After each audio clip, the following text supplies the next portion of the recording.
अजित पवार गटाचे खासदार प्रफुल्ल पटेल यांनी पुन्हा राज्यसभेचा उमेदवारी अर्ज भरला आहे।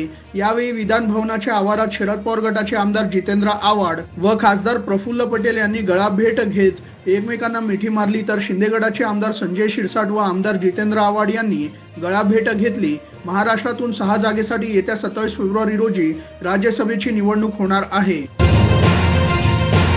काँग्रेसचे राष्ट्रीय अध्यक्ष मल्लिकार्जुन खरगे आज पुणे दौऱ्यावर येणार आहेत। लोणावळा येथे काँग्रेसचे चिंतन शिबिर पार पडणार आहे। या ठिकाणी ते भेट देणार असल्याची माहिती आहे।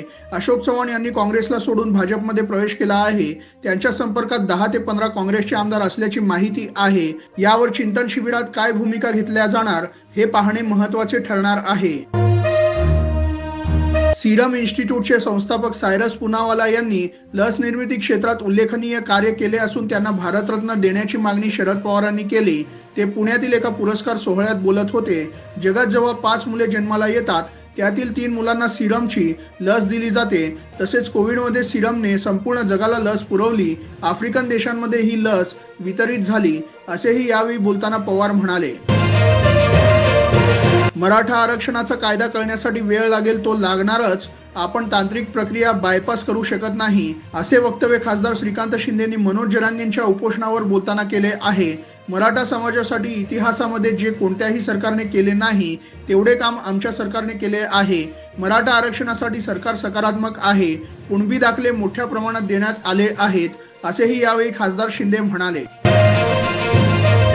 आमदार रोहित पवारांनी अजित पवारांवर जोरदार पलटवार केला। माननीय अजित काका, तुमचा हा जुना व्हिडिओ बघितला तर आज तुमच्यात झालेला बदल हा समजण्यापलीकडचा आहे। जे कधीही जमलं नाही ते भाजप फोडाफोडी करून आपल्याच लोकांकडून करून घेतंय, हे दुर्दैव। आणि हो, जमलं तर गुजरातच्या विकासासाठी महाराष्ट्रातल्या युवांवर का अन्याय केला जातो याचं उत्तरही त्यांना विचारलं तर बरं होईल, असे रोहित पवारांनी म्हटले आहे।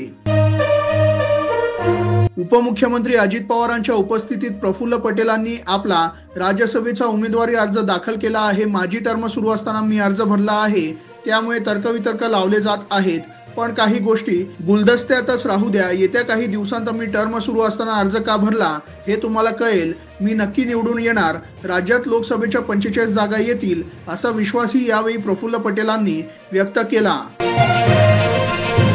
भ्रष्टाचार करा, मग पक्ष फोडा आणि मूळ पक्षावरच दावा करा। तुमचा जन्म त्या पक्षात झाला नसला तरी पक्षावर दावा करू शकता, ही एकमेव मोदी गॅरंटी आहे, असा टोला संजय राऊतांनी लगावला। त्यामुळे अशोक चव्हाणांचे मी अभिनंदन करतो की त्यांनी काँग्रेस पक्षावर दावा केला तरी पक्ष आणि चिन्ह त्यांनाच मिळेल। प्रफुल्ल पटेलांवर अपात्रतेची टांगती तलवार आहे, त्यामुळेच त्यांनी पुन्हा राज्यसभा घेतली, असेही राऊत म्हणाले। मनोज जरांगेंच्या उपोषणाचा काल 6वा दिवस होता। त्यांची तब्येत खूपच खालावली आहे। अंतरवाली सराटीत उपोषणस्थळी नागरिकांसह महिलांनी मोठी गर्दी केली आहे। जरांगे यांनी पाणी घेण्यास नकार दिल्याने अनेकांच्या डोळ्यात अश्रू आले आहेत। नारायणगडाचे महंत यांच्या विनंतीनंतर मनोज जरांगेंनी थोडे पाणी घेतले आहे। उपचार घेण्यास जरांगेंनी नकार दिला आहे। काल त्यांना सलाईन लावण्यात आली होती, पण जरांगेंनी ती काढून टाकली। काँग्रेसचे 44 आमदार आमच्यासोबत असल्याचा दावा काँग्रेस नेते बाळासाहेब थोरातांनी केला आहे। काँग्रेसच्या बैठकीला 3-4 जण नव्हते, त्यांचे माझ्याजवळ पत्र आहे। काही ना काही कारणामुळे ते थांबले आहेत। आमची परवानगी घेऊन ते थांबले आहेत। आमची कोणतीच अडचण नाही। आमच्या उद्यापासून लोणावळ्यात काँग्रेसचे 2 दिवसीय शिबिराचे आयोजन करण्यात आले आहे। यामध्ये विविध विषयावर चर्चा केली जाईल, असेही यावेळी थोरात म्हणाले। महात्मा ज्योतिराव फुले, सावित्रीबाई फुले आणि शाहू महाराज यांनाही भारतरत्न पुरस्कार मिळाला पाहिजे, अशी मागणी शरद पवार गटाचे आमदार जितेंद्र आव्हाड यांनी केली आहे। यावेळी भरपूर भारतरत्न वाटण्यात आली आहे। आता आपण पण एक मागणी करूया, असे जितेंद्र आव्हाड म्हणाले। भारतरत्न पुरस्काराची मागणी करताच शरद पवार यांच्यासह सर्व नेत्यांनी हात वर करून आव्हाडांच्या मागणीला समर्थन दिले। अजित पवार गटाला 41 आमदारांचा पाठिंबा असल्याचे राहुल नार्वेकर यांनी सांगितले। अजित पवार गटाला शरद पवार गटापेक्षा जास्त आमदारांचा पाठिंबा आहे, त्यामुळे अजित पवार गट हाच राष्ट्रवादी काँग्रेस पक्ष आहे, असे राहुल नार्वेकर यांनी सांगितले। विधानसभा अध्यक्ष राहुल नार्वेकर यांनी काल दिलेल्या निकालात शरद पवार गटाला मोठा धक्का बसला आहे। नार्वेकर यांनी राष्ट्रवादी पक्ष अजित पवार यांचा आहे असा निकाल दिला आहे। तसेच शरद पवार यांचा गट हा मूळ राष्ट्रवादी पक्ष नाही असेही जाहीर केले आहे। तसेच अजित पवार यांच्या गटातील एकही आमदारांना अपात्र केले नाही असेही नार्वेकर यांनी काल जाहीर केले होते। हा शरद पवारांसाठी मोठा धक्का मानला जात आहे।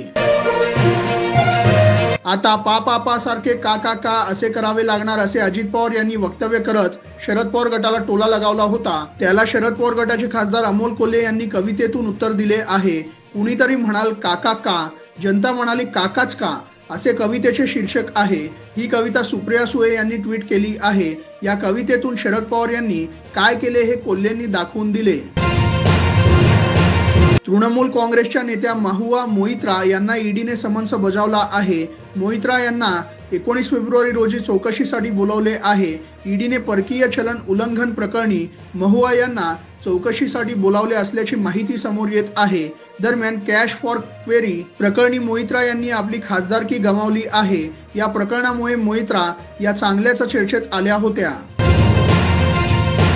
राष्ट्रवादी काँग्रेस आमदार अपात्रता प्रकरणात निकाल दिल्यानंतर विधानसभा अध्यक्ष राहुल नार्वेकर यांनी आदित्य ठाकरे, संजय राऊत यांना टोला लगावला। ठाकरे राऊत आव्हाड हे घटनातज्ञ आहेत, हे विद्वान आहेत, त्यांच्यावर मला काही बोलायचं नाही असे ते म्हणाले। तसेच सुप्रीम कोर्टाने दिलेल्या कालमर्यादेत ऑर्डर दिली आहे। अपात्रतेच्या संदर्भात जे नियम आहेत त्या आधारावर निर्णय दिला असेही त्यांनी सांगितले।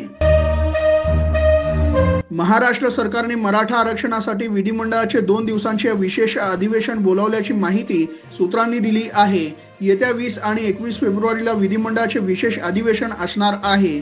या अधिवेशनात मराठा समाजासाठी स्वतंत्र आरक्षणाचा कायदा होणार अशी माहिती सूत्रांनी दिली आहे।